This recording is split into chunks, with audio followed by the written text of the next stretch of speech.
Hello student, this is Ankita Morgil from ATHM department and today I'll be delivering a short lecture on front office operation in hotel industry. Before starting with the topic, let me make sure whether you all understand the word hotel. Hotel क्या है? You must have heard of this word numerous of times and you might have also seen huge large buildings calling themselves as hotels. But what actually hotels are? According to the Weber Dictionary, hotels are the establishments which provide accommodation, meals and other services to tourists and travelers.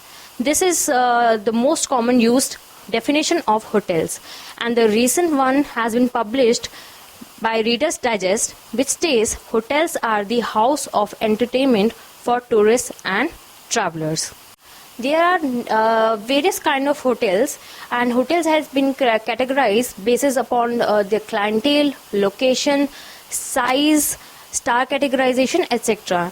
And in India, the basic categorization of hotels is done by HRACC, which stands for Hotels and Restaurants Approval and Classification Committee. This committee comes under the umbrella of Ministry of Tourism, and the members of this committee are central representative, nominated representative from central government, Tourism of India, state or union territory representative of tourism or tourism of that particular state, member of FHRAI, members of HAI, members of IHAI, and TAAI, IATO and principals of respective IHMs. For example, अगर पंजाब में आपको कोई hotel construct कराना है और अगर आपको star categorisation या अप्रूवल लेना है HRACC से, तो आपको एक रिटन फॉर्म में एप्लीकेशन सबमिट करना होगा. उसके बाद ये respective committee they will decide कि आपको कौन सी कैटेगराइजेशन मिलनी चाहिए. अब कौन कौन सी टाइप की कैटेगराइजेशन होती है इन hotels? It's 1 star, 2 star, 3 star, 4 star, 5 star and 5 star deluxe category. And apart from this, we also have heritage hotels. उनकी categorization है heritage basic, heritage classic and heritage grand. So these are few categorization which is applicable right now in India. Now coming to the hotels, as I told you, these are the establishments which provide accommodation, meals and other services to tourists and travelers. अब hotels में बहुत सारे departments होते हैं, but the main 4 departments are front office, food and beverage, food production and housekeeping. अब इनको हम 2 groups में डिवाइड कर देते हैं. One is the room division and the other one is the food division. जैसे नाम ही सजेस्ट कर रहा है आपको कि front office and housekeeping will come under room division and food production and food and beverage will come under food division, right? So now will concentrate on front office operation in hotel industry. Now front office जैसे नाम ही suggest कर रहा है, it's the front of the house department. जब भी कोई guest आता है, गेस्ट के जैसे ही वो चेक इन करता है, जैसे ही वो किसी होटल में एंटर करता है, सबसे पहले उसका इंटरेक्शन किसके साथ होता है? फ्रंट ऑफिस के साथ. और जब वो अपने स्टे के बाद चेकआउट करते हैं तो भी किसके साथ इंटरेक्शन होता है? फ्रंट ऑफिस के साथ ही. तो front office can be also called as image builder of any organization. Fine. उसके अलावा वो फ्रंट ऑफिस के अभी मैं आपको सारी बेसिक डिविजन्स बताऊंगी. Now general manager is the super boss of any hotel. He takes care of entire hotel, entire departments of the hotel. And then comes room divisional manager. जैसे मैंने आपको बताया कि फ्रंट ऑफिस और housekeeping को हम room division के अंदर कैटेगराइज कर देते हैं, तो उन दोनों डिपार्टमेंट को कौन इंचार्ज है? Room divisional manager. Then comes the front office manager, who is solely responsible for looking after the front office operation.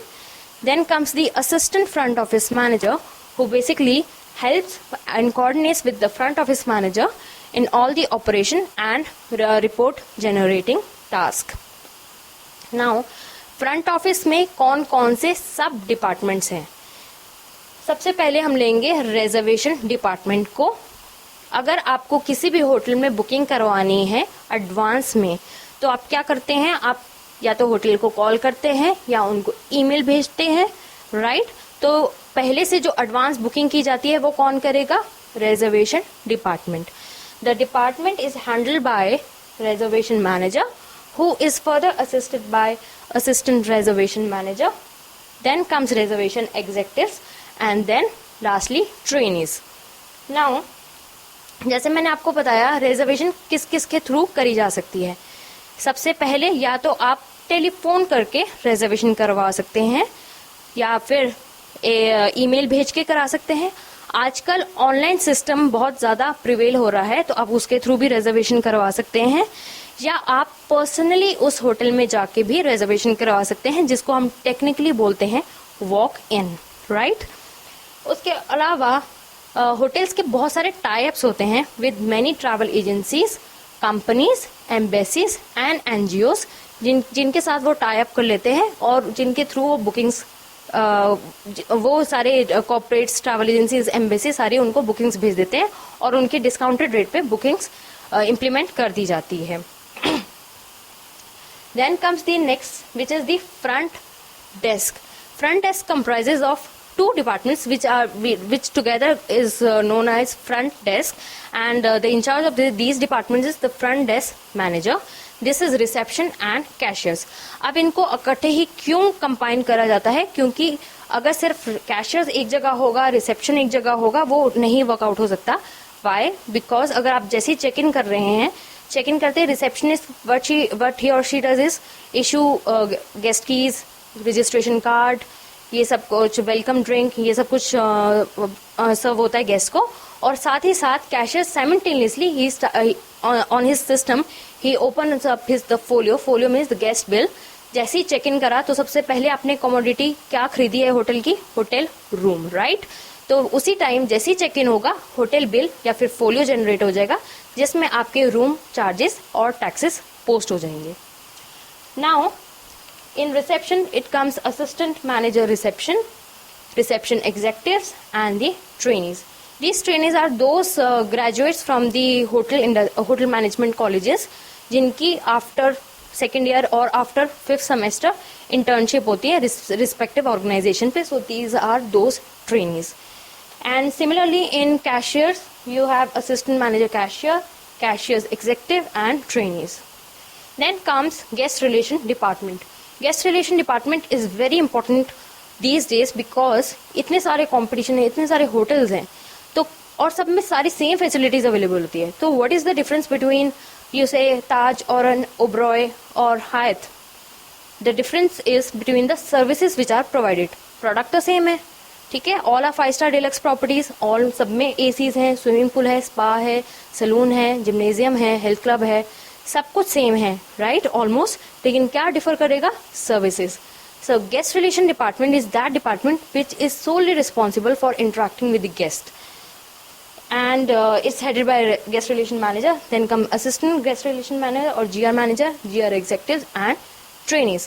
Now apart from interacting with the guests, इनका और भी बहुत सारे टास्क होते हैं, जैसे पहले ही नेक्स्ट डे के वो नेक्स्ट 3 days के VIP arrivals, special attention arrivals, single lady travellers, repeat guest या फिर पोटेंशियल प्रॉब्लम गेस्ट है, उनकी लिस्ट जनरेट कर लेते हैं, ठीक है। अगर हमारे होटल में कोई VIP आ रहा है, suppose the president of India is coming to stay with us for the next day, right? So उसके लिए obviously we'll prepare something extra for him, right? उनका हमारे को नेम डिस्क्लोज नहीं करना है ड्यू टू सिक्योरिटी रीजन, और उनके लिए हमारे को स्पेशल अरेंजमेंट करने हैं, उनके गिफ्ट्स प्लेस करवाने हैं। तो ये सब काम कौन करता है? Guest relations, right. और अगर हमें किसी की आइडेंटिटी डिस्क्लोज नहीं करते तो उसको क्या बोलते हैं? Incognito status. तो ये guest relation manager she prints the next day arrival report, उसमें she segregates the arrivals by their names कि VIP कौन है, VIP stands for very important person, SPATT guest कौन है, SPATT stands for special attention, repeat guest कौन है जो हमारे 5 से मोर देन 5 टाइम हमारे साथ स्टे कर चुके हैं, पोटेंशियल प्रॉब्लम और फर्स्ट गेस्ट कौन है जो ऑलवेज क्रिएट या फर्स्ट क्रिएट करते हैं, सिंगल लेडी ट्रैवलर्स कौन है, वो लेडी ट्रैवलर्स जो आजकल मीन्स सिंगल ट्रैवल करती हैं, क्योंकि due to their security reasons this is now the upcoming concept जैसे ITC मौर्या, इंपीरियल दिल्ली, इन लोगों ने क्या करा है, एक स्पेशल विंग या एक स्पेशल फ्लोर डेजिग्नेट कर रखी है फॉर सिंगल लेडी ट्रैवलर्स। उसमें क्या होता है, they provide extra special amenities to the ladies and उसमें ज़्यादा ही हाई स्ट्रिक्ट सिक्योरिटी सिस्टम्स भी इंस्टॉल्ड होते हैं। And apart from this, no male employ of the hotel is allowed to go into that floor. Only female workers, they go in that specific floor or the wing. उसके अलावा guest relation manager का ये भी काम है कि जैसे ही कोई गेस्ट आ रहे हैं तो उनका आरती टिक्का गार्लेंड करना, specially for foreign clienteles, they find it very fascinating. जब जैसे वो एंटर करेंगे, कोई प्रिटी ऐसी लेडी उनके लिए आरती टिक्का गार्लेंडिंग कर रही है, उनको वेलकम ड्रिंक दे रही है, कोल्ड टाल्स दे रही है, तो ये सब कुछ कौन करता है, गेस्ट रिलेशन मैनेजर। तो गेस्ट रिलेशन मैनेजर का बेसिकली PR फंक्शन है। Then we go to concierge department. Concierge department is basically you can say a multifunctional department. अगर गेस्ट को कोई भी इंफॉर्मेशन चाहिए होती है तो वो कौन रेंडर करता है, कॉन्सियर्ज डिपार्टमेंट। अगर कोई गेस्ट आ रहा है, if suppose you are new to Delhi and you want to go for shopping, right, तो वो सब कुछ कौन अरेंज कराएगा, concierge. Concierge also makes for the travel arrangement. अगर किसी गेस्ट को एयरपोर्ट से पिक करना है, उन्हें वापस ड्रॉप करना है, ये कौन करेगा, कॉन्सियर्ज, ठीक है। लेकिन इसके साथ साथ concierge has to be really careful कि वो किन किन चीज़ों को रिकमेंड कर रहे हैं। Suppose I go to concierge and I ask him that I want to buy authentic Banarasi saris, right, तो वो मेरे को कोई रिकमेंड कर देंगे। लेकिन अगर मैं उस शॉप में जाकर आई और साड़ी बहुत कॉस्टली लगा दी, या फिर मैं घर आके देखा तो साड़ी का प्रिंट ठीक नहीं था, या फिर वो टोन थी, या कुछ भी व्हाटएवर, ठीक है, तो who will be responsible, concierge. Likewise concierge को पता होना चाहिए सारी सिटी इन्फॉर्मेशन और नियर बाय सिटीज की भी बहुत इन्फॉर्मेशन होनी चाहिए। For example I will give you one instance. In Delhi there was one lady concierge जिनको एक गेस्ट ने बोला था कि they want to go for an Agra trip. लेकिन आगरा ट्रिप ले जाने उन्होंने फ्राइडे का डिसाइड करा कि फ्राइडे को will go for Agra trip, and concierge ने बोला कि ठीक है, will arrange for vehicles and everything. सुबह 4 o'clock की मॉर्निंग से वो गाड़ी लेके गए आगरा। वहाँ पे उन्होंने ताजमहल देखना था, और जैसे वहाँ पे पहुंचे तो देखा कि ताजमहल बंद होता है, क्योंकि बिकॉज ऑल मुस्लिम मॉन्यूमेंट्स और all the places these are close on Fridays according to Muslim culture. तो क्या हुआ, who is responsible for the time wastage, कोई नियर बाय रेस्टोरेंट बताइए जहाँ पे अच्छा चाइनीज फूड मिलता है। कॉन्सियर्ज ने सजेस्ट करा, गेस्ट ने वहाँ पे चाइनीज फूड खाया, उसके बाद उनको फूड पॉइजनिंग होगी सपोज, राइट, तो गेस्ट किसको ब्लेम करेगा, कॉन्सियर्ज को।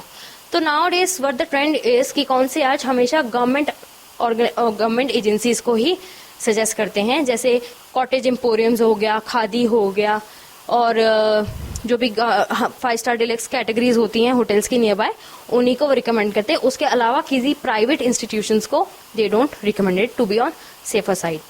Then comes the bell desk manager. Bell desk manager is responsible for luggage handling. उनके अंडर बहुत सारे पेज बॉयज होते हैं विच हैंडल गेस्ट लगेज, उनको रूम तक पहुंचाना, और जब चेकआउट के टाइम वो लगेज वापस सेफली रूम में प्लेस करवाना, ये सब काम किसका होता है, बेल डेस्क का। इसमें bell desk manager is assisted by assistant bell desk manager, executives, and normally we don't have trainees in this. Trainees ज्यादातर होते नहीं इन 4 और 3 star hotels, there are trainees, but in not in 5 star and 5 star deluxe properties. Then comes the telephones department. Now telephones is a very important department because ये सिर्फ front office के under ही नहीं आता। गेस्ट कहीं पे भी कहीं किसी भी डिपार्टमेंट के लिए अगर कॉल करेगा तो सबसे पहले कॉल किसके पास जाएगी, टेलीफोन्स के लिए। अगर मुझे स्पा में बुकिंग करवानी है तो वो अगर मैं नंबर डायल करती हूँ, वो बाय डिफॉल्ट कॉल कहाँ जाएगी, टेलीफोन डिपार्टमेंट्स के पास। और उसके बाद जो टेलीफोन ऑपरेटर हो गए जो डिपार्टमेंट वाइज है कॉल ट्रांसफर करते हैं, ठीक है। तो टेलीफोन मैनेजर इनका is assisted by assistant telephone manager, executive and trainees. Now telephone manager को हर चीज़ की इंफॉर्मेशन होनी चाहिए, एंटायर होटल की, रेस्टोरेंट टाइमिंग्स की, शॉपिंग आर्केड टाइमिंग्स की, स्पास, जिम्नेजियम, स्विमिंग पूल, एवरीथिंग, क्योंकि गेस्ट कभी भी किसी चीज़ को क्वेश्चन कर सकता है। वैसे तो as front office is the face of the hotel और the first point of contact of any guest, तो all the department they should be fully aware of all the hotel information, city information and nearby places information, right? Then comes night auditor. Now night auditor is a part of front office, but usually night auditor क्या है, दूसरे department से appoint होते हैं. ऐसा इसलिए है क्योंकि ऑडिट का मतलब क्या होता है, पूरा क्रॉस चेक करना. अगर सेम ही डिपार्टमेंट से नाइट ऑडिटर अपॉइंट होंगे तो उसमें बहुत सारी डिस्क्रिपेंसीज होने के चांसेस होते हैं. तो usually night auditor is most of 90% from the finance department. अब नाइट ऑडिटर का काम क्या है, सारी ट्रांजैक्शंस, बिलिंग्स वगैरह क्रॉस चेक करना, starting from reservation till the checkout of the guest. Now night auditor the team comprises depending upon the size of the property. अगर property बहुत बड़ी है तो obviously it will comprise of 2 to 3 members. Otherwise in a small properties 1 night auditor is more than enough. अब आप पूछेंगे कि auditor को नाइट ऑडिटर क्यों कहा जाता है. नाइट ऑडिटर इसलिए कहा जाता है क्योंकि ऑडिटिंग जो प्रोसेस है वो रात में ही होती है. अगर दिन में ऑडिटिंग होने लग जाएगी तो बहुत ज्यादा कैओस क्रिएट हो सकता है, राइट. क्योंकि कितने सारे गेस्ट चेक इन कर रहे हैं, कितने सारे गेस्ट चेकआउट कर रहे हैं, और बिलिंग में जो कंप्यूटर पे बिल्कुल आगे पीछे ट्रांजैक्शन होती रहती हैं रात में. And it is usually 2 to 4 AM जब ऑडिटिंग प्रोसेस होता है. उस टाइम पे बहुत मिनिमम अराइवल्स और डिपार्चर्स होते हैं, और रेस्टोरेंट्स आपके बंद हो जाते हैं, शॉपिंग मार्केट आपके बंद हो जाते हैं. तो जो भी मिनिमम एक आधा चेक इन वगैरह हो रहा है वो पीस ऑफ पेपर पे जॉट डाउन करा जाता है. सारे जो कंप्यूटर्स होते हैं उनको फ्रीज कर दिया जाता है, और उसके बाद नाइट ऑडिटर आराम से बैठ के अपनी सारी ट्रांजैक्शंस को क्रॉस चेक करते हैं. उसके बाद वो एक जनरेट करते हैं नाइट ऑडिटिंग रिपोर्ट. तो this is the hierarchy structure of front office department. Now अब इसमें आपको थोड़ा सा आइडिया हो गया होगा कि गेस्ट का साइकिल कैसे कैसे है. Guest cycle can be categorized into pre-arrival stage, arrival stage, during stage, departure stage and after departure stage. This is a guest cycle. ठीक है, मैं फिर से रिपीट करती हूँ. pre-arrival stage, arrival stage, during stay stage, departure stage and after departure stage. pre-arrival stage में क्या हो गया, आपका रिजर्वेशन. आपने होटल में रिजर्वेशन कराई है लेकिन आप फिजिकली अभी वहां पे नहीं आए हैं. अराइवल स्टेज में क्या आ गया, आप चेक इन करते हैं, आपका फोलियो बनता है. अगर आपको गाड़ी चाहिए तो कॉन्सियर्ज आपको पिकअप करता है. आप जैसे ही होटल के अंदर आते हैं गेस्ट रिलेशन आपका आरती टिक्का, वेलकम ड्रिंक और कोल्टाल सर्व करती हैं, आपको रूम तक एस्कॉर्ट करते हैं. एंड जो रिसेप्शन डिपार्टमेंट है वो आपसे गेस्ट रजिस्ट्रेशन कार्ड भरवाते हैं. So this is arrival stage. During stage में क्या हो गया, when you are staying in the hotel. During stage में क्या हो गया, आप कॉन्सियर्ज से सिटी टूर अरेंज करवाने को बोलते हैं. रिसेप्शन के पास आके अपना रूम क्लीन करने के लिए बोलते हैं. You don't know the housekeeping number and you want certain services in the rooms, whom you'll call the reception. अगर आपको अपना बिलिंग का पहले ही एडवांस में पे करना है तो आप किसके पास जाएंगे, कैशियर्स के पास. ठीक है, और अगर आपका कोई कुरियर या पार्सल या फिर कोई भी आना है जो पेंडिंग है वो किसको बोलेंगे, बेल डेस्क को. अगर आपको अपने रूम से कहीं और बाहर कॉल करना है, इंटरनेशनल कॉल करना है या सिटी में ही कॉल करना है, आप किसको बोलेंगे, टेलीफोन ऑपरेटर को. तो ये काम, ये सारे डिपार्टमेंट कब फंक्शन होगा, during your stay in hotel. Now during checkout के टाइम क्या होगा, you call up the bell desk department, you ask them कि we are checking out, kindly place our luggage into the car. Concierge को बोल करेंगे we are checking out, kindly arrange a car for us to the airport. And cashiers को call करके लेंगे please prepare our bills, we are checking out. तो ये सारा क्या कौन से स्टेज में हुआ, डिपार्चर स्टेज में. नाउ अब आप कहेंगे डिपार्चर तो हो गया, what is after departure stage. After departure stage में एक आजकल नया कॉन्सेप्ट आया है क्वालिटी अश्योरेंस मैनेजमेंट का, जो फ्रंट ऑफिस के अंडर नहीं आता है, because quality assurance takes care of entire departments of the hotel. Now after departure stage में क्या होता है, अगर आपने कोई इनकेस फीडबैक भरा है, ठीक है, feedback form is presented to you at the time of checkout by guest relation manager. अगर आपको कोई भी प्रॉब्लम आई है during your stay in the hotel, right, may be आपका एसी अच्छे से काम नहीं कर रहा था, आपने बार बार कंप्लेन करा रिसेप्शन पे, but nobody came up, nobody solve your problem, तो आपके फीडबैक फॉर्म में लिख देंगे कि हमको, I was staying in room number 238 and during my stay I continuously complain about the air conditioner but nobody came up and the problem was not rectified and everything. वो checkout के time आप caches को दे जाएंगे. आप quality assurance manager क्या करते हैं, वो सारे रिकॉर्ड्स बनाते हैं हर एक गेस्ट का, जिसने पॉजिटिव कमेंट्स भी दिए हो और जिसने नेगेटिव कमेंट्स भी दिए हो। In case of positive comments, quality assurance manager he और she emails the thank you letter, and in case of a negative comment, कि जैसे मैंने आपको एग्जांपल दिया एयर कंडीशन का प्रॉब्लम था, तो उस केस में क्या करते हैं वो उनको अपने होटल रिस्पेक्टिव डिपार्टमेंट्स में इन्वेस्टिगेट करते हैं कि कहाँ प्रॉब्लम आई थी और ये प्रॉब्लम सॉल्व क्यों नहीं करी गई है। और उसके बाद जो भी सोल्यूशन जो भी इंक्वायरीज के बाद रिजल्ट आता है वो अपॉलॉजी लेटर भेजते हैं रिस्पेक्टिव गेस्ट को, और उनको एज अ लाइक सॉरी गेस्टर्स उनको आगे फर्दर डिस्काउंट्स भी दे सकते हैं और उनको फ्री स्टे का वाउचर भी भेज सकते हैं, एनीथिंग। तो उस हिसाब से to develop a good relationship with the guest, quality assurance is another department in the hotels which might be and might not be part of front office. वैसे ही एक और डिपार्टमेंट है, that is the business center, जो कई hotels में is a part of front office, but in certain cases वो एक सेपरेट डिपार्टमेंट या F&B के अंडर भी आता है। Business centre is that area जहाँ पे गेस्ट जाके इंटरनेट यूज कर सकते हैं अपार्ट फ्रॉम वाईफाई। अगर they are not carrying the laptop and anything, they can use the internet. उनको कोई स्टेशनरी चाहिए, उनको कोई प्रिंट आउट्स वगैरह चाहिए, they can go to the business center. Business center के साथ साथ एक छोटे छोटे मीटिंग रूम्स भी होते हैं with the capacity of 8 to 10 people. अगर किसी को भी छोटी मीटिंग करनी है तो वो वहाँ पे आके मीटिंग कर सकते हैं। नाउ बच्चे, आप लोगों को पता लग गया होटल्स क्या है, फ्रंट ऑफिस क्या है, उसके वेरियस सब डिपार्टमेंट्स क्या हैं। So let's start with the reservation department, जो सबसे पहले जहाँ पे रिजर्वेशन रिक्वेस्ट आती हैं और जहाँ से रिजर्वेशंस प्रोसीड करी जाती हैं। जैसे कि पहले भी मैंने बताया, रिजर्वेशन रिक्वेस्ट किस किस फॉर्म में आ सकती है, कैसे कैसे रिजर्वेशन रिक्वेस्ट पहुंचती है रिजर्वेशन डिपार्टमेंट में। या तो वो लेटर्स के थ्रू पहुंचेंगे, लेकिन आजकल क्योंकि इतनी ज़्यादा टेक्नोलॉजी एडवांस है, hardly anybody uses this mode of reservation request, letters. Then comes the fax. Fax जो कॉर्पोरेट क्लाइंट्स हैं, जो बिजनेस ट्रैवलर्स हैं, उनमें काफ़ी यूज़ करते हैं fax as a mode of reservation request. Then comes internet, जो कि आजकल बहुत ज़्यादा पॉपुलर है। इंटरनेट में के थ्रू या तो आप डायरेक्टली ईमेल कर सकते हैं होटल रिजर्वेशन डिपार्टमेंट को। उस ईमेल में आप अपनी रिक्वायरमेंट्स लिख सकते हैं, like number of guest, how many guest are travelling for how many days, and if extra bed is required और नॉट, और उसके अलावा कि ब्रेकफास्ट, लंच और डिनर वगैरह की क्या फैसिलिटीज़ हैं, और जो भी रिक्वायरमेंट होगी, जैसे स्पा की अपॉइंटमेंट करवानी है, शॉपिंग मार्केट जाना है और कोई सिटी टूर पे जाना है, तो आप वो इस ईमेल पे लिख सकते हैं।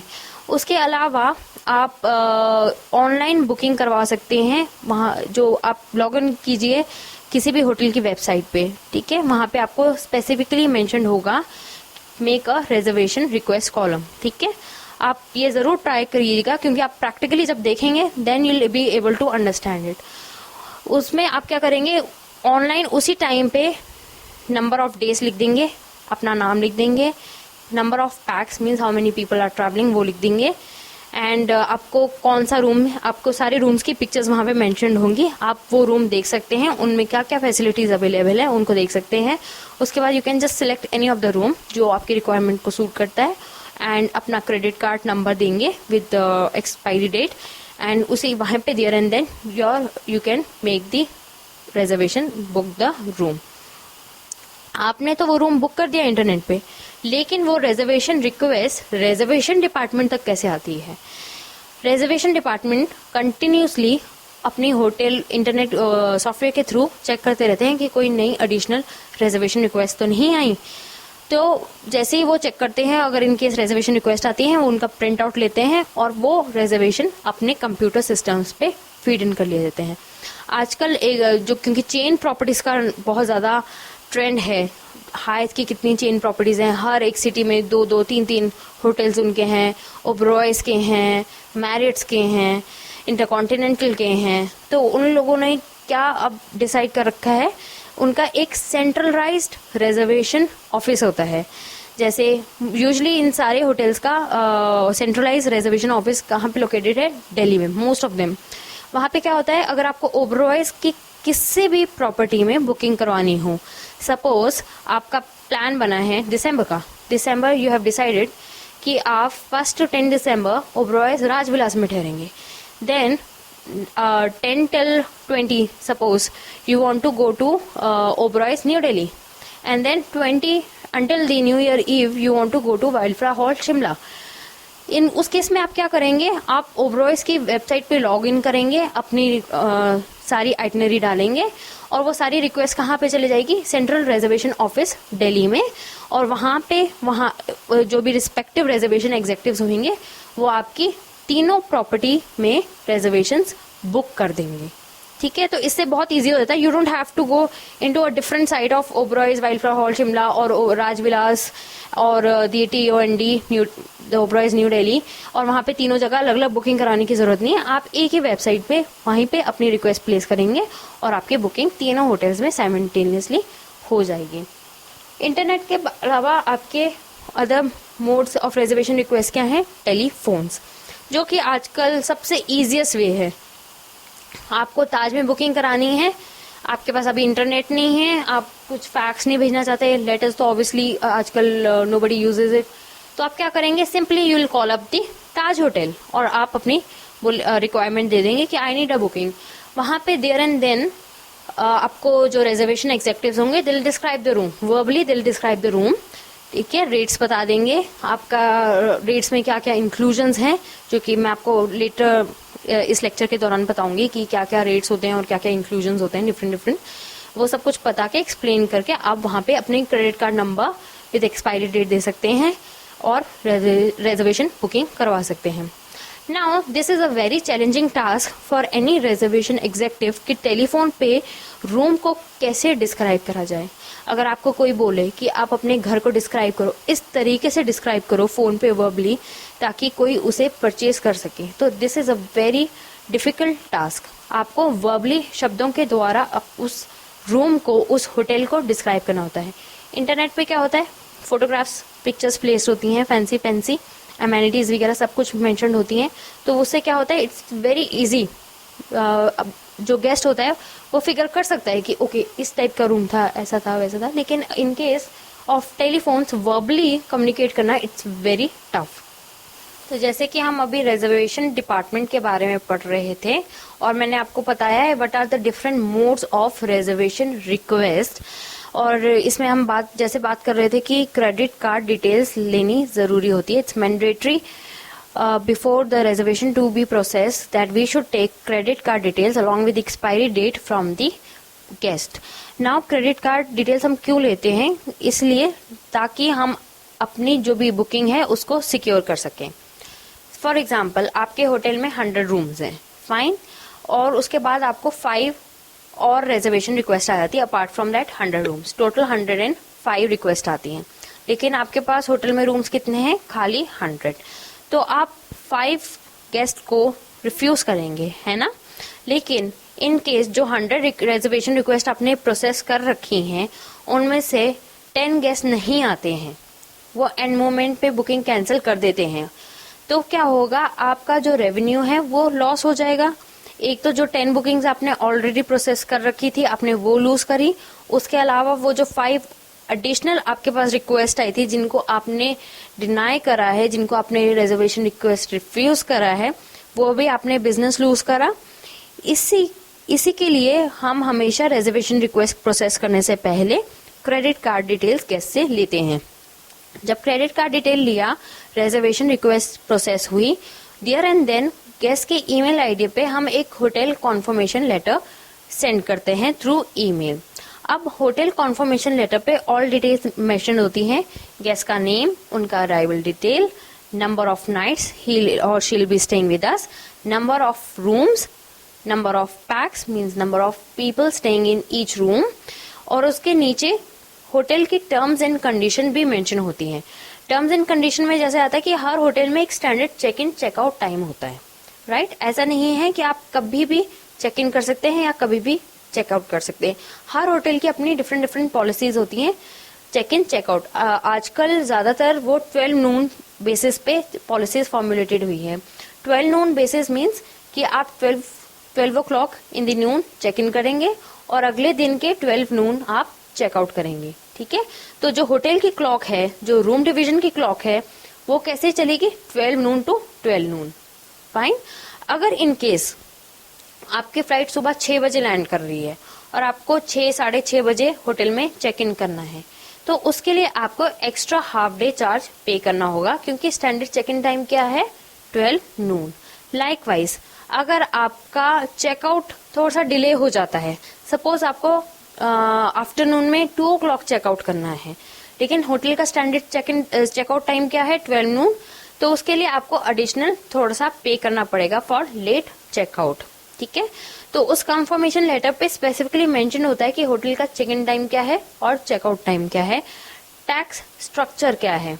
नाउ आपका जो भी होटल रेट होता है, आपके जो भी मील्स के रेट होते हैं या फिर आप जो भी फैसिलिटी यूटिलाइज करते हैं, उसके अलावा आपको एडिशनल टैक्स भी पे करना होता है। These taxes are levied by the government of India to the hotels. ये होटल्स अपनी तरफ से लिवाइड नहीं करते हैं, these taxes are levied by the government of India to hotels. इसमें आपके service tax, DVAT, luxury tax, ये सब कुछ इंक्लूडेड होते हैं। तो कॉन्फर्मेशन लेटर पे स्पेसिफिकली मेंशन करा जाता है टैक्स स्ट्रक्चर, ताकि बाद में चेकआउट के टाइम, बिलिंग के टाइम पे डिस्प्यूट ना हो। वो गेस्ट ये कहेंगे कि आपने मुझे रूम 75,000 प्लस टैक्सेस में कंफर्म करा था, ठीक है, लेकिन टैक्सेस इतना अमाउंट कैसे आ गया कि आप मुझे 1 लाख रुपीज चार्ज कर रहे हैं। तो उसका सिस्टमेटिकली हमारे पास प्रूव होता है कि सर और madam, we had already send you this confirmation letter, जिसमें स्पेसिफिकली आपका रूम रेट, उसके मील्स में क्या क्या इंक्लूजन्स हैं और आपका टैक्स स्ट्रक्चर क्या है, ये सब कुछ ऑलरेडी मेंशन था।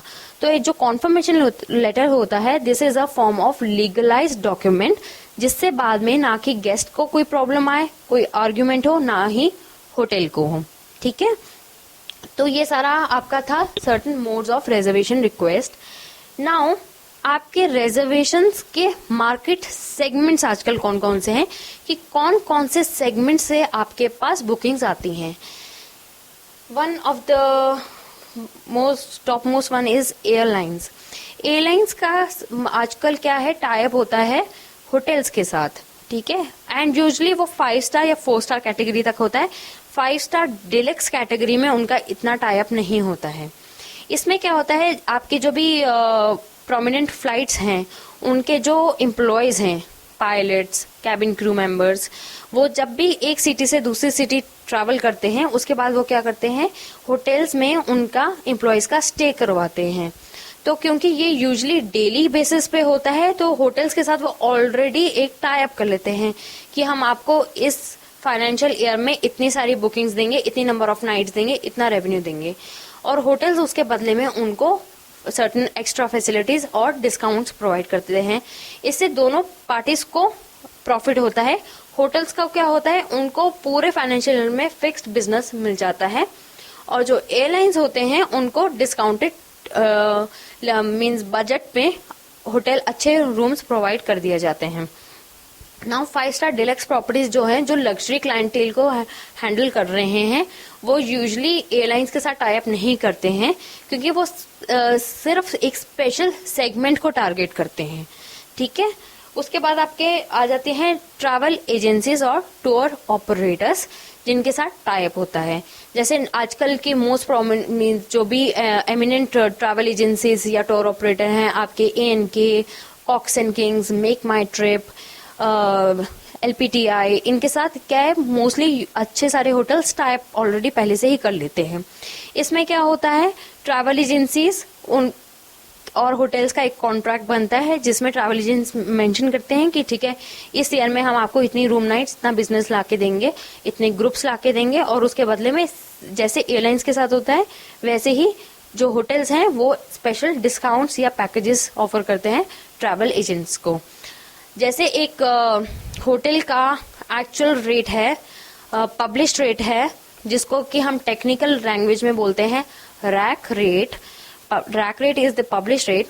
अगर वो है किसी रूम का 30,000 रुपीज प्लस टैक्सेस, ठीक है, तो वही रूम कैटेगरी हम ट्रैवल एजेंसीज को दे देंगे 20,000 प्लस टैक्सेस में। ठीक है, या तो अगर हम 30,000 में ही दे रहे हैं तो उस पे 10%, 15% जितना भी हम कॉन्ट्रैक्ट में है उतना कमीशन हम इशू कर देंगे। वैसे ही कॉर्पोरेट्स, कंपनीज के साथ भी टाई अप होता है, specially in the metropolitan cities like से फॉर एग्जाम्पल गुड़गांव में जो भी होटल्स हैं, ठीक है, वो टाई अप करते हैं, दे target the companies because Gurgaon is the hub of business class, right? Companies, there are so many MNCs over there, so many important offices are located over there. तो जो गुड़गांव में सारे होटल्स हैं वो किसको टारगेट करेंगे? कॉर्पोरेट या कंपनीज को, और उनके साथ टाई अप करेंगे, और वो हर कंपनी, चाहे आपकी सैमसंग हो, EADS हो, थैलेस हो, जो भी इंपॉर्टेंट कंपनीज हैं उनके साथ कॉन्ट्रैक्ट बनेगा, और वो कंपनीज बोलेंगी कि ठीक है, हम आपको इस साल में इतनी रूम नाइट दे देंगे, हर मंथ वाइज आपको इतना ग्रुप ला के देंगे, और उसके बदले वो स्पेशल पैकेजेस वगैरह एंड डिस्काउंट्स ऑफर करेंगे कंपनीज को. Now the difference lies here is कि जो टूर ऑपरेटर से या ट्रैवल एजेंट के थ्रू जो लोग बुकिंग करवाते हैं, 99% दे ट्रैवल फॉर लेजर, ठीक है. अगर हम बिजनेस ट्रिप के लिए आए हैं तो ऑब्वियसली हमारी कंपनी हमारे बिहाफ पे बुकिंग कराएगी, लेकिन अगर हमें वेकेशंस के लिए जाना है तो हम मोस्टली क्या करते हैं, ट्रैवल एजेंट्स के थ्रू बुकिंग करवाते हैं. तो जो 5 स्टार डिलक्स प्रॉपर्टीज होती हैं, they major market target is tour operators और ट्रैवल एजेंट्स. दैट मीन्स जो 5 स्टार डिलक्स प्रॉपर्टीज होती हैं, लग्जरी प्रॉपर्टीज होती हैं, वो चाहती हैं कि ज्यादा से ज्यादा जो गेस्ट, फॉरेन क्लाइंट स्पेशली जो वेकेशंस के लिए आते हैं, वो उनके लिए ज्यादा बुकिंग्स करवाएं.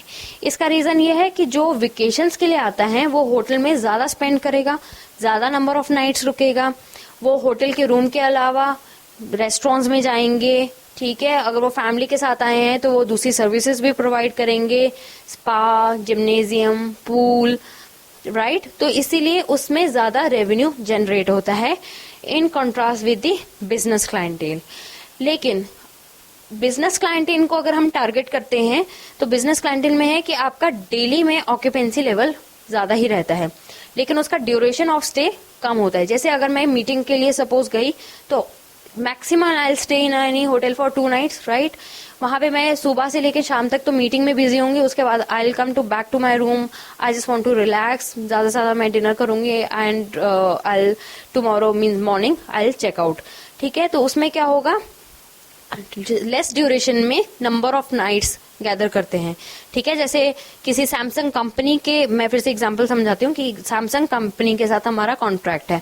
सैमसंग कंपनी अपने डेलीगेट्स को भेजेगी वहाँ इंडिया में, ठीक है, और वहां पे वो बिजनेस मीटिंग के लिए आएंगे, तो वो मीटिंग कहीं और करेंगे या फिर उसी सेम होटल में करेंगे, और वो वहां पे होटल में स्टे करेंगे. लेकिन वो क्या होगा, मैक्सिमम 2 nights 3 nights, इससे ज्यादा नहीं होगा. लेकिन अगर कोई वेकेशंस पे आता है तो वेकेशंस पे एटलीस्ट वो 5 to 6 nights वहां रहते हैं, और वो सिर्फ रूम के अलावा और भी होटल में फैसिलिटीज यूटिलाइज करते हैं. तो which is the more revenue generating market segment, that is the leisure और द ट्रैवल एजेंसीज. अभी जब 2008 के रिसेशन के बाद जब लेजर क्लाइंटेल में बहुत ज्यादा ड्रॉप डाउन हुआ था, बहुत ज्यादा कम लोग, specially American and euro crisis के बाद यूरोपियंस ऑल्सो, बहुत कम लेजर मार्केट में प्रॉफिट हो रहा था. तो अभी चेंज होके, सिनेरियो चेंज होके ये हुआ है कि many upcoming hotels they are targeting the business और the corporate segment, right. Then comes the embassies और काउंसलेट्स. एम्बेसीज और काउंसलेट के साथ भी टाई अप्स करे जाते हैं, क्योंकि उनके भी कितने सारे डेलीगेट्स वगैरह आते हैं और हाई प्रोफाइल गेस्ट आते हैं, तो they always want to stay in a good reputed 5 star deluxe categories. तो फिर उनके साथ भी टाई अप्स होते हैं और उनको अच्छे स्पेशल पैकेजेस दिए जाते हैं. एंड देन कम्स इंस्टीट्यूशंस और एनजीओस, जिनको भी कई जिनके साथ भी टाई अप करे जा सकते distribution system. Now this is the most popular channel of reservation. GDS, as I explained you earlier in the modes of reservation request, internet पे जब बुकिंग करते हैं, अगर आपको हिल्टन की किसी भी प्रॉपर्टी में बुकिंग करना है, you can just log on to the website, you can select the hotel, you can select the city, and you can just make the reservation request there and then. So these are certain modes of reservation request and certain modes of reservations. इसके अलावा last आता है आपका FIT। FIT means free individual traveler. That means neither I am from any company, nor I have booked my room from travel agencies, nor internet, no airline, nothing. I'm just on my own. I just need a room. ठीक है, तो फिर मैं क्या categorize हुई? Free individual traveller पे। Now ये market segmentation करना बहुत इंपॉर्टेंट होता है for our revenue purpose and for the strategic planning. अगर हमें पता हो रहा होगा कि मार्केट में क्या सिनेरियो चल रहा है, उसी के हिसाब से हम आगे अपनी फर्दर प्लानिंग कर सकते हैं। फॉर एग्जाम्पल, जब कॉमनवेल्थ गेम्स हुई थी दिल्ली में, ठीक है, तो हमें पता है कि कॉमनवेल्थ गेम्स होने वाली है, उससे पहले ही हमने मार्केट सेगमेंटेशन कर दिया कि ओके कंपनीज के कितने आएंगे, लेजर में कितने आएंगे। उस टाइम पे क्या था, मोस्टली जो भी स्पोर्ट्स पर्सन तो वहां पे अपने वहां पे स्टेडियम के पास ही ठहरे थे, लेकिन जो बाकी कंपनीज थी जो उनको स्पॉन्सर कर रही थी वो बहुत ज्यादा उसमें आए थे, और बल्कि दिल्ली के होटल्स रूम कम पड़ गए थे। तो उस केस में क्या हुआ था, सारे दिल्ली के जो भी होटल्स थे उनके प्राइस सडनली हाई कर दिए गए थे। रैक रेट भी, जो पब्लिश रेट होता है, वो भी बढ़ा दिया गया था, डिस्काउंट्स कम कर दिए गए थे। और क्योंकि सबको पता था कि मार्केट में सप्लाई कम है एंड डिमांड ज्यादा है, तो हम उस टाइम पे सारे होटल्स ने किस सेगमेंट को टारगेट करा? कॉर्पोरेट सेगमेंट को, क्योंकि वो स्पॉन्सर कर रहे थे। Obviously they will not cancel the program. Anyhow they had to come to India for to watch these games, and because they were sponsoring it, so anyhow they were willing to pay any price for the rooms. ठीक है, वैसे ही होता है जब off season होता है। जैसे for example किसी हिल स्टेशन पे रेनी सीजन है, रेनी सीजन में बहुत कम क्लाइंटेल आते हैं, बहुत कम लोग वेकेशंस के लिए आते हैं, या फिर बिजनेस मीटिंग तो वैसी हार्डली नहीं होती है। तो उस टाइम पे क्या होता है कि बहुत ज्यादा डिस्काउंट्स कर दिए जाते हैं, बहुत कम रैक रेट कर दिया जाता है, रैक रेट चेंज कर दिया जाता है, बहुत अच्छे अच्छे पैकेजेस दिए जाते हैं जिसमें ब्रेकफास्ट इंक्लूड होता है, स्पा की सिटिंग्स इंक्लूडेड होती हैं, जैसे सिटी टूर इंक्लूडेड होता है। तो उस केस में क्या करते हैं, उन क्लाइंटेल, उन मार्केट सेगमेंटेशन को जो लेजर के लिए आए होते हैं, जो मिडिल क्लास फैमिलीज होती हैं, जो कि पीक सीजन पे अफोर्ड नहीं कर पाती हैं, उन सेगमेंटेशन को अट्रैक्ट करने के लिए ये सारा कुछ प्रोविजंस करी जाती हैं। तो that is why it is very important कि ये सारे मार्केट सेगमेंट्स को हम डिवाइड करें और उन पे आगे फर्दर थॉरो स्टडी करें, ताकि हमें पता लगे कि हमें किस टाइम के सीजन पे किस मार्केट सेगमेंट पे टारगेट करना है। और डेली रिजर्वेशन डिपार्टमेंट में ही at the end of the shift, mostly it's 9 to 6, and at the end of the shift हम देखते हैं कि आज के दिन में, आज के वर्किंग डे में किस मार्केट सेगमेंट से हमारे को कितना ज्यादा प्रॉफिट आया है, जिसे हम कहते हैं मार्केट सेगमेंटेशन रिपोर्ट। और उस रिपोर्ट के साथ रिजर्वेशन मैनेजर एक डिस्कशन करता है with the revenue manager, sales and marketing director, director strategic planning and general manager obviously. तो इसलिए ये सारी सेक्शंस इंपॉर्टेंट है। नाउ जो रेट्स दिए जाते हैं रिजर्वेशन डिपार्टमेंट्स के से, ठीक है, there are many type of rates. First one, जैसे मैंने आपको ऑलरेडी एक्सप्लेन करा, is the rack rate. Rack rate क्या होता है? योर पब्लिश रेट, जो आपके वेबसाइट्स पे मेंशन होता है, जो आपके होटल ब्रोशर्स पे मेंशन होता है, वो उसे क्या बोलते हैं? Rack rate. Now rack rate के ऊपर फर्दर कई बार डिस्काउंट दिए जाते हैं। जैसे मैंने आपको समझाया कि जब ऑफ सीजन है तो उसके ऊपर स्पेशल पैकेजेस या डिस्काउंट दिए जाते हैं, या फिर ट्रैवल एजेंसीज को, कॉर्पोरेट एयरलाइंस को जो हम स्पेशल डिस्काउंटेड प्राइसेस दिए जाते हैं, उसे हम बोलते हैं bar rate. Bar rate, BAR stands for best available rate. ठीक है, तो अगर मैं एक वॉक इन हूँ, FIT हूँ, मैं वहां पे जाती हूँ, वॉक इन करती हूँ, मैं रिसेप्शनिस्ट को बोलती हूँ कि आई नीड अ रूम। तो रिसेप्शनिस्ट अगर मुझे बोलेगी, मैडम आप basic category room is for 15,000 plus taxes, then I'll means depending upon the season, I'll request the receptionist to give me further discounts. Okay, she's like, okay madam, as a special case I'll be able to provide you this room category at 10,000 plus taxes, and this rate will also be inclusive of buffet breakfast. So वो क्या चीज होगी? Your bar rate. Then is crib rate. Crib rate क्या होता है? अगर कोई बच्चा, if any child is travelling with guest below 5 years और depending upon the policy of the hotel, उनके लिए जो एक्स्ट्रा बेड का चार्ज होता है, extra bed for kids, right, extra bed for adults के अलग चार्जेस होते हैं and extra bed for the kids के अलग चार्जेस होते हैं.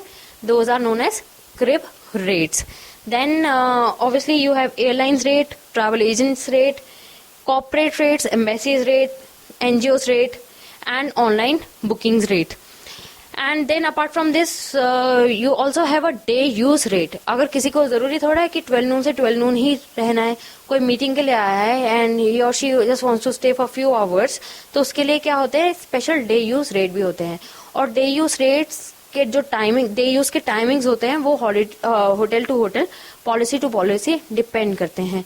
सपोज कई कई जगह 12 to 6, 12 noon till 6 PM day use rate करे जाते हैं. So these are certain types of rates.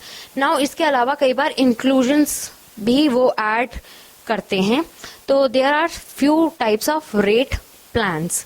तो सबसे पहले आपका आता है EP plan, which is known as European plan. European plan is your room only basis. Means जो आपको रेट ऑफर करा जाएगा by reservation department, that room is only inclusive of your, that is only for the room. No other thing is included in that package. Then you have CP plan, which is also known as continental plan. Continental plan is inclusive of room rate as well as of buffet breakfast. Now buffet breakfast में buffet को मैं इसलिए emphasize कर रही हूँ क्योंकि आज जो भी होटल स्पेशली इन इंडिया वो सिर्फ बुफे ब्रेकफास्ट ऑफर करते हैं. ऐसा नहीं है कि आपको बोला कि ठीक है madam the room rate is include 15,000 plus taxes and this is on CP basis, that is rate is inclusive of room and buffet breakfast. तो आप ये अज्यूम नहीं कर सकते हैं कि आप रूम पे ही इन रूम डाइनिंग से कुछ भी बुफे ब्रेकफास्ट में ऑर्डर करेंगे. You have to go down to the buffet section of the hotel and you have to buffet से ही you can have the breakfast. ठीक है, तो आपको वो जो भी होटल में प्रोवाइड कर रहा है you have to have that breakfast. अगर आप इन रूम डाइनिंग से कुछ भी ऑर्डर कर रहे हैं then you have to pay extra. Then is your AP plan और American plan. American plan is that rate which is inclusive of your room, buffet breakfast, lunch and dinner. तो अगर आपको कोई बोल रहा है कि madam your room rate is 30,000 plus taxes on AP basis, that means your room is inclusive of room, buffet breakfast, lunch and dinner. अगर आपको कई बार बोला जाए कि madam your rate is on MAP basis, MAP stands for modified American plan. उसमें क्या included होता है, room, buffet breakfast and either lunch or dinner. It is up to you whether you want to have lunch or dinner. So that is MAP. एक और plan है that is known as Bermuda plan. The Bermuda plan में क्या होता है, that rate is inclusive of your room, buffet breakfast and high tea. High tea का depend करता है the timings the restaurant wants to serve it upon depending upon the policy. So these are the certain types of plans जो कि hotels में offer करे जाते हैं. तो बच्चे अभी हमने पढ़ा रिजर्वेशन प्रोसेसिंग के बारे में, कौन कौन से मोड्स हैं रिजर्वेशन के, कौन कौन से मार्केट सेगमेंटेशन होते हैं. Now I will just would like to throw some light on the various reports which are generated by the reservation department. The first one is A&D report, which is also known as arrival and departure report. हमारे hotel में कितने arrivals होने वाले हैं, कितने departure होने वाले हैं, आज कल परसों, ये सारी रिपोर्ट्स जनरेट होती हैं बाय द रिजर्वेशन डिपार्टमेंट. उसके अकॉर्डिंगली ही दे प्रोसेस वो सारी डिपार्टमेंट्स में आगे सर्कुलेट करते हैं, सो दैट जो गेस्ट रिलेशन है वो रेडी रहें, जो रिसेप्शन है वो रेडी रहें, जो रूम ब्लॉक कर रहे हैं वो रेडी रहें, जो किचन में प्रोडक्शन वाले हैं उनको पता हो कि नेक्स्ट 3 days में कितने अराइवल्स होने वाले हैं, कितने डिपार्चर्स होने वाले हैं. तो ये सारा किस में मेंशन होता है, योर A&D रिपोर्ट में, arrival and departure report. Then next comes your room availability report. That is nothing but in the nutshell आपका जो A&D में प्लस और माइनस करके आएगा, that is your room availability report. जितने अराइवल्स हो रहे हैं, जितने डिपार्चर्स हो रहे हैं, जितने हमारे टोटल नंबर रूम्स हैं, उनको ऐड और सब्ट्रैक्ट करके क्या बनेगा, your report which is room availability report. और आजकल क्योंकि हम सॉफ्टवेयर यूज कर रहे हैं, we are not doing anything manually, तो ये सब कुछ बाय डिफॉल्ट आप सिस्टम में बस रूम अवेलेबिलिटी रिपोर्ट पे क्लिक करेंगे और रिपोर्ट प्रिंट होके आपके हाथ में होगी।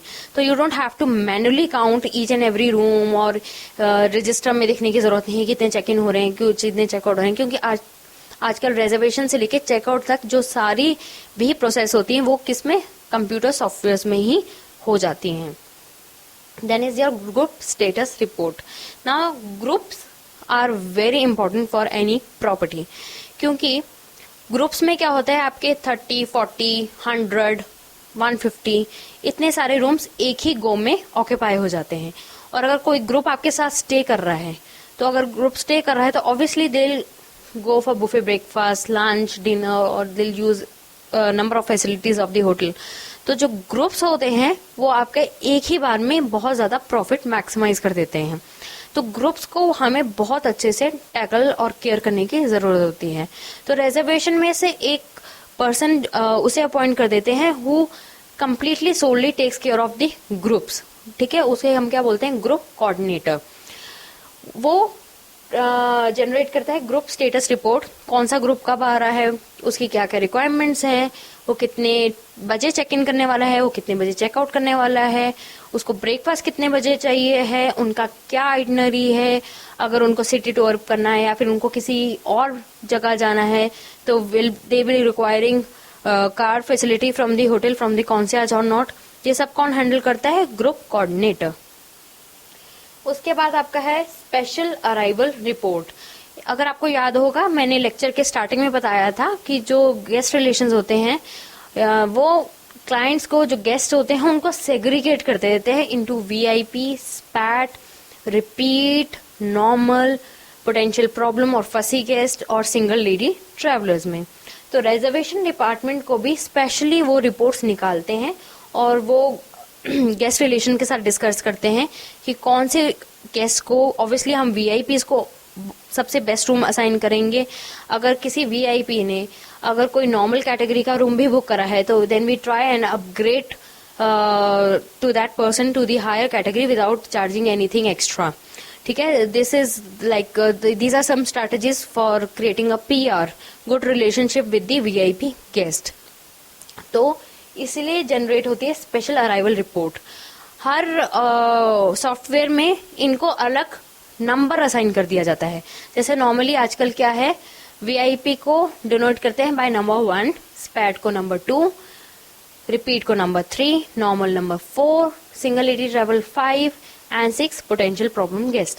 और उसी के साथ साथ उनको एक कलर भी असाइन कर दिया जाता है। जैसे वीआईपी को ब्लू कलर डोनेट कर देंगे, स्पैट को ग्रीन, सिंगल लेडी को पिंक, रिपीट को ब्लू, पोटेंशियल प्रॉब्लम को या फसी को रेड, नॉर्मल को वाइट। तो कलर असाइन कर देते हैं तो वो रिपोर्ट जनरेट होती है, उसमें नंबर भी आ जाता है, कलर भी आ जाता है। तो इजीली आइडेंटिफाई करा जाता है कि कौन सा गेस्ट कौन सी कैटेगरी का है। तो जो ड्यूटी मैनेजर होते हैं, जो फ्रंट डेस्क मैनेजर होते हैं, उनको भी इस तरह से वो रिपोर्ट पढ़ के इजी होता है, they can easily block the rooms for the concern guest. Obviously अगर कोई single lady if she is travelling तो will have to book her in the single lady floor और सिंगल लेडी विंग। हम उन्हें कहीं और रूम ब्लॉक नहीं करा सकते हैं, इसलिए ये रिपोर्ट्स पहले से ही जनरेट करना जरूरी होता है। Then comes turn away report. Turn away report में वो उन गेस्ट के नाम और उन गेस्ट की डिटेल्स आती है जिनको हमने अकोमोडेशन रिफ्यूज कर दी गई है। ठीक है, जिन्हें हम एनी हाउ रूम्स नहीं प्रोवाइड कर पाए हैं। तो ये भी रिपोर्ट जनरेट करना जरूरी इसलिए है कि हमें पता होना चाहिए हमने कितना जो अपना हम प्रॉफिट बना सकते थे हमने वो रिफ्यूज कर दिया है। ठीक है, तो ये आगे स्ट्रेटेजी बनाने के लिए इंपॉर्टेंट होती है। Then comes your retention report. Now what do you understand by the word retention? Retention वो होती है कि अगर किसी ने रूम लिया है और वो एंड मोमेंट पे नहीं आ रहे हैं और उन्होंने कैंसिल या एंड मोमेंट पे कैंसिल करा दिया है बुकिंग का, तो विल चार्ज ऑन हिज और हर क्रेडिट कार्ड। जैसे स्टार्टिंग में बता रहे थे कि हर रिजर्वेशन प्रोसेस से के लिए क्रेडिट कार्ड लेना मैंडेटरी है हर गेस्ट से, ठीक है, क्योंकि एनरोलमेंट में ताकि कैंसिलेशन ना हो। तो जो कॉन्फर्मेशन लेटर भेजी जाती है गेस्ट को, जिसमें होटल की पॉलिसीज एंड प्रोसीजर्स वगैरह सब कुछ और रूल्स वगैरह मेंशन होता है, उसमें ये भी पॉइंट होता है कि what is the cancellation policy of that hotel. जैसे नॉर्मली आजकल क्या है, ड्यूरिंग दी पीक सीजन जब बहुत ज्यादा डिमांड होती है और सप्लाई कम होती है, जैसे मैंने बताया था कि जब कोई गेम्स हो रही हो या कोई इवेंट हो रही हो, def expo, auto expo, anything like that, या हैंडीक्राफ्ट फेयर्स हो रहा हो, जब हमें पता है कि बहुत ज्यादा क्लाइंटेल आएंगे, डिमांड ज्यादा है, सप्लाई कम है, तो उस टाइम पे क्या होगा, हमारे प्राइजेस भी हाई होंगे और हमारी जो कैंसिलेशन पॉलिसीज होंगी वो भी ज्यादा स्ट्रिक्ट होंगी। जैसे कि कॉन्फर्मेशन लेटर में मेंशन होता है कि fill cancel the booking 72 hours prior, then will not charge anything, but after 72 hours if you'll cancel the booking we'll charge 1 day rate on your credit card. So in case अगर guest नहीं आता है, तो अगर guest के credit card पे हम charge कर लेते हैं तो उसको क्या बोलते हैं, रिटेंशन। और हर दिन में हमने कितनी रिटेंशन चार्ज करी है उसकी रिपोर्ट जनरेट होती है by reservation department, which is known as retention report. अब रिटेंशन रिपोर्ट से हमें क्या फायदा होता है, अगर सपोज होटल में 100 रूम्स हैं, ठीक है, और हमें 72 आवर्स पहले ही पता लग गया कि ठीक है एक रूम कैंसिल हो रहा है, हमारे पास 72 आवर्स हैं, हमने फिर से वो बुकिंग करा ली किसी और की और हमने उसको रूम दे दिया, ठीक है, तो हमारे पास 100 रूम्स का रेवेन्यू तो आया ही आया। उसके अलावा हमारे पास जो 101 रूम था जिसने कैंसिलेशन करा दिया था आफ्टर 72 आवर्स और जिसका हमने 1 नाइट चार्ज करा था, हमारा उसका भी कैंसिलेशन फी हमने चार्ज कर दी। तो इससे क्या हुआ, हमारा प्रॉफिट जो हुआ मार्जिनली बढ़ गया। लाइकवाइज जब ऑफ सीजन होता है, जब लीन सीजन होता है और उस टाइम पे जब बहुत कम गेस्ट आते हैं, तो हम होटल्स में भी अपनी पॉलिसीज थोड़ी सी फ्लेक्सिबल कर देते हैं कि ठीक है, if you can cancel the booking 24 hours prior to your arrival date, ठीक है, इतनी स्ट्रिक्ट पॉलिसीज नहीं रखते हैं, तो हम थोड़ा सा फ्लेक्सिबल हो जाते हैं। और अगर कोई इंपॉर्टेंट क्लाइंटेल है, अगर कोई बहुत वीआईपी गेस्ट है या फिर कोई बहुत ज्यादा रेगुलर है हमारे साथ, और अगर वो एंड मोमेंट पे कैंसिल कराते हैं, तो as a special gesture we can waive off the retention charges, we do not charge any retention. लेकिन अगर हम किसी को भी रिटेंशन वेव कर रहे हैं तो उसके लिए रिजर्वेशन एग्जेक्टिव और reservation associate needs to seek permission from the front office manager. Without the advice of front office manager, reservation executives doesn't have any authority to waive off the retention charges. So that is your retention report. Then comes business pickup report, which is a very important report for the reservation department, क्योंकि reservation department works in the liaison with the sales and marketing department. जो sales और marketing department है वो business लेकर आता है, reservation department उसे आगे प्रोसेस करता है। तो एवरी डे कोई भी सर्टन टाइम डेजिग्नेट होता है, 6 o'clock और 7 o'clock इन द इवनिंग, जब पूरा रिजर्वेशन रिक्वेस्ट आ जाती हैं, सब कुछ प्रोसेस हो जाता है, फीड इन हो जाता है सिस्टम पे, तो sales and marketing department and the reservation department they sits together and they generate this business pickup report, जो कि मीन्स सॉफ्टवेयर में you have to just click that report, you don't have to manually make it। उसमें क्या होता है, business pickup report में आपके सारे स्टैटिस्टिकल डेटा आ जाता है कि आपके कौन कौन से मार्केट सेगमेंट से कितना कितना बिजनेस पिक हुआ है आज की डेट में, कितना परसेंटेज किस मार्केट सेगमेंट ने परफॉर्म करा है, आप जो आपका टारगेट था उतना रीच करे हैं या फिर आप पीछे हैं या आप आगे हैं, जो भी है वो आपके उन रिपोर्ट्स में आ जाता है। उन रिपोर्ट में आपका पाई चार्ट के फॉर्म में या वो बार ग्राफ के फॉर्म में भी वो रिपोर्ट जनरेट करी जाती हैं, so that it is easy to comprehend कि आज का पूरे दिन का क्या स्टेटस रहा है। तो business pickup report is that likewise is very important, क्योंकि उससे पता लगता है कि आज पूरे दिन में आपने कितना बिजनेस पिक करा है। उसमें आप डेट्स भी डाल सकते हैं if you want to know कि आज की डेट में सपोज कल कितना बिजनेस पिक हुआ है, ठीक है, परसों कितना बिजनेस पिक है। अगर रिजर्वेशन कोई रिक्वेस्ट कर रहा है वो तो जरूरी थोड़ा है वो सिर्फ कल के दिन की रिजर्वेशन रिक्वेस्ट कर रहा हो। जैसे आज मींस कोई अभी जुलाई चल रहा है तो कोई दिसंबर की बुकिंग भी पहले से एडवांस में बुकिंग करा लेगा, नेक्स्ट ईयर की, फरवरी की, मार्च की, अप्रैल की, कभी की भी बुकिंग करा लेगा। तो जो बिजनेस पिकअप रिपोर्ट है उसमें डेट्स भी मेंशन होती है कि ये कौन सी ईयर और कौन सी डेट्स की बुकिंग्स हैं और कौन कौन से मार्केट सेगमेंट से बुकिंग्स आई हैं। Then comes your revenue forecast report. Revenue forecast report generate हो जाती है रिजर्वेशन डिपार्टमेंट में and sales and marketing department में, and basically this is for the revenue management, जिसमें हम पूरे ईयर का कैलेंडर एक प्रिपेयर करते हैं। उस ईयर में जैसे मैंने आपको बताया था कि बहुत सारी इवेंट्स होती हैं, तो अगर किसी सिटी में F1 रेस हो रही है या कॉमनवेल्थ हो रही है या फिर ओलंपिक्स हो रहे हैं, ऑब्वियसली वो हमारे को बहुत टाइम पहले ही इन्फॉर्म हो जाता है कि ठीक है ये वाली इवेंट हमारी सिटी में इस टाइम पे, इस मंथ में, इस डेट को होने वाली है। ठीक है, तो हर starting beginning of the year से का वो टारगेट करते हैं कि कौन से सेगमेंट से हम ज्यादा टारगेट करा जा सकता है। ठीक है, तो फिर this is your revenue forecast report. Then comes your flash report. Flash report क्या है? आप एक सिटी में आपका होटल है, ठीक है, और आपके उसी सिटी में बहुत सारे, there are ample of 5 star properties. Now which hotel is doing good and which hotel is not performing that well, ये कैसे पता लगेगा? ये पता लगेगा बाय द फ्लैश रिपोर्ट। इस फ्लैश रिपोर्ट में आपकी ऑक्यूपेंसी परसेंटेज, आपका ARR that is average room rate, RevPAR revenue per average rate, ये सब कुछ मेंशन करा जाता है, जो कि मैं आपको नेक्स्ट सेशन में समझाऊंगी। उसमें पता लग जाता है कि आपके सिटी के होटल में कौन से होटल में सबसे ज्यादा ऑक्यूपेंसी थी, सबसे ज्यादा उन्होंने रेवेन्यू अर्न करा है, और आपका पोजीशन सिटी में कितना है। So basically for the competitor, keeping an eye on the competitors, we generate the flash report. Then comes 30 days report. 30 days report is that report जिसमें हमारी इनकेस अगर कोई भी नॉन क्रेडिट कार्ड या non guarantee वाली bookings हैं, अगर कोई फीड इन हुई पड़ी हैं, तो will call up the guest corporates या फिर travel agencies and will request them to send us the guarantee for that booking. तो वो उन सबके नाम्स आ जाते हैं उस रिपोर्ट में जिनकी बुकिंग की अभी तक गारंटी नहीं दी जाती। जैसे अगर कोई FIT या वॉक इन है, वो